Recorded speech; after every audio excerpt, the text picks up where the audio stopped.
Russia, winter, 1942. Russia had just finished one of their first self-propelled guns, the SU-122. Its huge gun, thick armor, was a fierce opponent for the Germans. But what was the SU-122? What made it so fearsome? We'll look into that and more on this episode of Tank Talks. Gefechtsbereitschaft herstellen. Kraftfahrer bereit. Hilfskräfte bereit. Nachrichten sind bereit.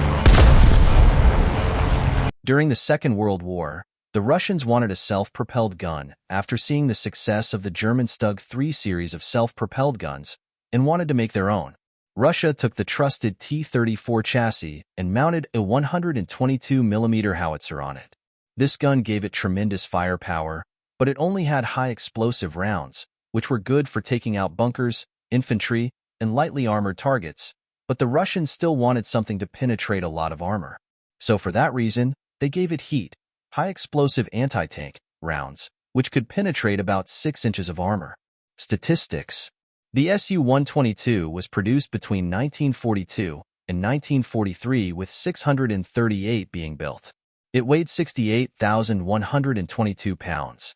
It was 23 feet long, 10 feet wide, about 8 feet tall, and had a crew of 5. It had 45mm, 1.77 inches of armor, armed with a 122mm M30S howitzer, and a Klimov Model V2V12 diesel engine, giving it 500 horsepower, a range of 190 miles, and a top speed of 34 miles per hour. Here we see the armor-piercing capabilities of both the heat and high-explosive rounds.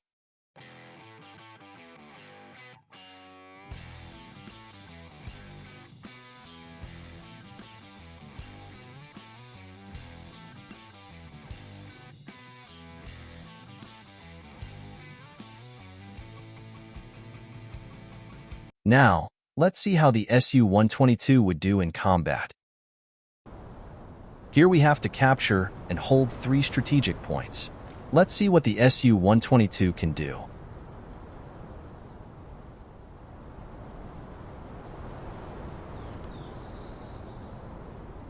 Бою! Экипаж к бою! Механик-водитель к бою готов! Товарищ к бою готов! Ближайший к бою готов!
As you can see here, the SU-122 destroyed 3 tanks and captured 2 points, although we did die, probably due to our low rate of fire and lack of a fully rotating gun. What do you think? Did you think the SU-122 was an effective tank destroyer? Leave your thoughts in the comments below.